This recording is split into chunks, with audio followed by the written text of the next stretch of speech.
Welcome back to Ex-Care Kids Scotland. As you know, my name's Thomas Martin and I'm 19 and I'm on Ex-Care Way and I'm proud to be. Right, so this is going to be the day one of my experience in care. So, you're probably wondering how I ended up in care. I ended up in care due to family issues and my family not being able to look after me properly. So I ended up getting placed into foster care homes due to those exact reasons. Through those foster care homes, I have been bounced around England in a few foster homes, and ultimately I ended up in Scotland in one final foster home. That foster home was a great foster home. It really was. I loved the foster carers. They were amazing people. I was then getting to an old age. I was starting to become, I was starting to go through the puberty stages, all that type of stuff. I was getting older, and I started to learn stuff. I was getting told stuff about what had happened to my parents and all that stuff, and I struggled to understand it. And due to that, I then made some dumb choices. I started doing stupid shit. I was getting myself into trouble. I was running away. And it got to the point with the foster carers where they couldn't handle it anymore.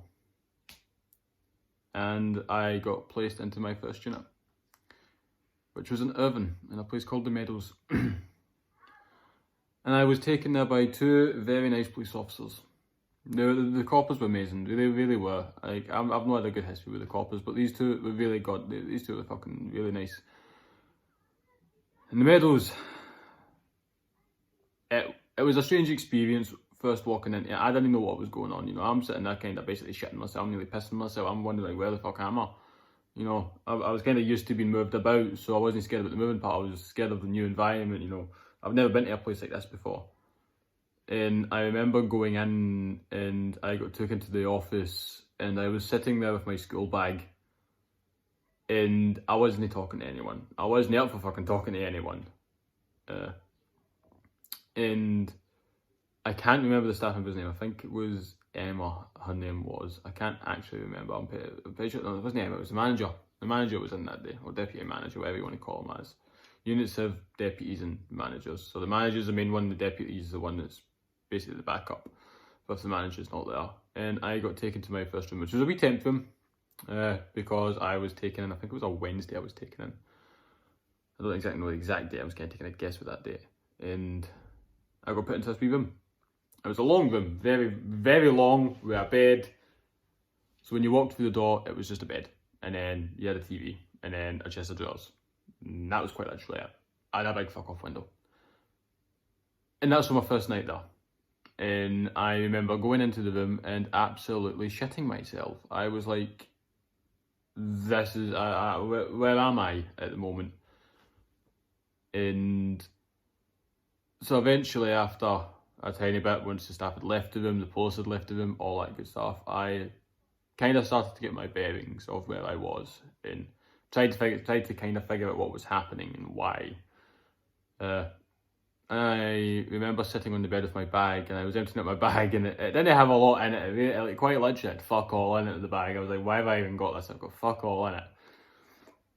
And I was sitting there and the staff member who took me to the room came in. And he was like, hello Thomas, or whatever it was he said. He was a really nice guy anyway. And I was like, is there anything you need? And I was like, I remember saying, because I'd got a bit more comfortable with where I was, so I was like, I want my Nintendo DS and my PlayStation 2. And he was like, that can't happen. And I was like, how? And he was like, because we can't get that stuff in. And I was like, oh, okay. And I got a bit upset by that. But then he was like, well, we're going to give you a tour of the unit. And I was like, okay, well, let's see what the unit looks like. And it was very modern. It wasn't an old style unit, which you'll hear about in future videos. This was quite a modern one. It looked like it had just been freshly built. It was right beside a police station. It was quite a nice looking building. And so he started taking me to the first place he took me was the kitchen. And the kitchen was fucking massive. It was a big kitchen. And ironically, the night I got taken was takeaway night. So I got a McDonald's that night, so I was kind of happy, you know. I like my grub, I like a good KFC, I'm a fat bastard, no, I like my food, okay? And so they'd asked what I wanted, so I told them what I would like, which was I'm pretty sure it was a Big Mac or the McChicken sandwich. I can't remember which one it was one of those two. And they could take me on the tour and showed me the staff office that I'd been in earlier. They showed me the shower room where it was like a public shower room where, you know, my room didn't have a shower, so I had to use the public one, which is well, not public, but like the one people can go into if the other ones are broken and all that shit. They then showed me the living room, which was a very tiny living room. It wasn't massive. Like, it depends what you define massive as. You know, it had 2 couches, it had a TV, and it had sliding doors that led to the back garden. For me, that was pretty massive at the time. Then, because the way the unit was made, it was kind of like an L. So, imagine it like that's the left-hand side of the building, that's the right-hand side of the building, and that corner is the entrance. That was like the way in, and then you had the wee out bit, which was the staff building. So we go down the left corridor, which is where the staff building bit was, and that led to a games room, into my future bedroom. The thing that probably scared me about that unit was the way the system worked, because it had fobs. So one of the things in a unit is young person safety. You know, other young people aren't allowed. Well, in that unit, other young people weren't allowed to go into other young people's rooms without. It wasn't really allowed to happen unless a staff member was there physically, as it wasn't just an all-male unit. There was females in that unit, and when you're in a unit with boy and girls, the staff aren't allowed to, you know, exactly let a boy go into another girl's room, and you know they don't know what's happening at that point. You know, they could be doing stuff that shouldn't be happening. It's putting them both at risk. And the staff have got a duty of care at that point, and you know they've got to prevent that type of stuff from happening. And so that's why they have the wee key fobs on it. And it was interesting to say the least. The first day, there's not really much I can give in the first day because it wasn't exactly a fun first day. Let's just say that much. I was scared shitless. I didn't know what was going on. You know, I think at the time I was like 13 or 14 at the time. I think is what I was.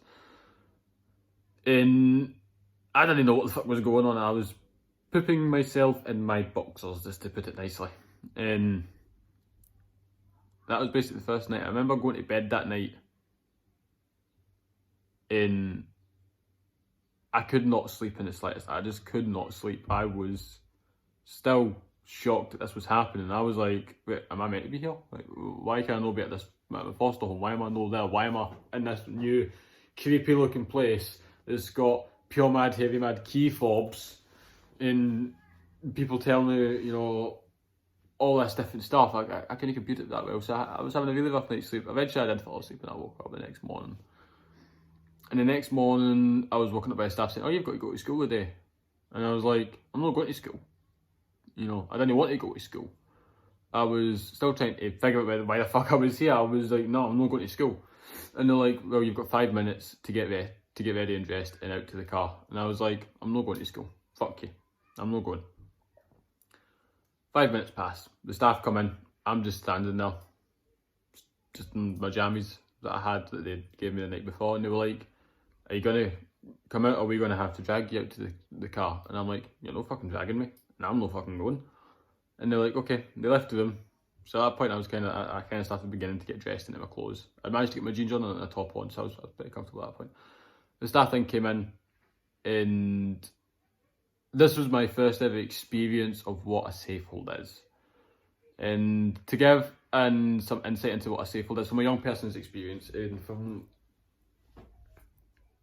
some knowledge, is a safe hold is done by staff to protect staff and that young person. The only time a staff member should be putting a young person into a safe hold is if the young person is putting themselves in danger. First of all, if the young person's putting others into danger. So let's say I go to punch a staff member. In that situation, to protect them and myself, a safe hold is permitted. Which is basically where the staff members will, in some places they've got a badge. And on that badge they'll press a button that's called a pip that will send an alarm to other parts of that unit to inform staff you need to come over here. Or they have a radio. In this case, they had radios. But they had no need for the radios, as it was 2-3 staff that had already came to come get me out of the bedroom. And the way the safe hold works is, the first thing they'll do is they'll grab hold of you, which is normally by the arms. That's the first thing they do, because that's the biggest risk we've got, is you going to kind of go whack to them. And that's the first thing they'll disable, is you being able to do that. So they'll normally grab your arms up at that part there, or they'll try to get it lower, but they'll try to ultimately get both parts of your arm. If there's 2 of them, then they'll be using both the hands, one there and one there. At least from my experience in that Pacific unit. And they'll basically put you into a safe position. Now, these safe positions can be multiple different ones.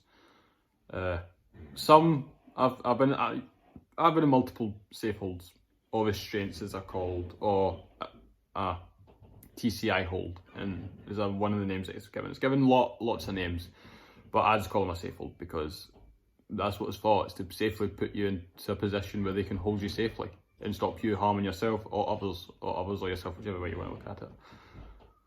And I remember being basically having my legs taken away from me, to put it quite simply. They were both holding my arms, and I started to struggle. So I'm sitting trying to wriggle my way out, I'm trying to fling them off my arms. And at that point, I'm becoming more of a risk to them. I'm becoming a higher risk. And in that situation, they took my legs away from me, and by that, let's say that's my legs there.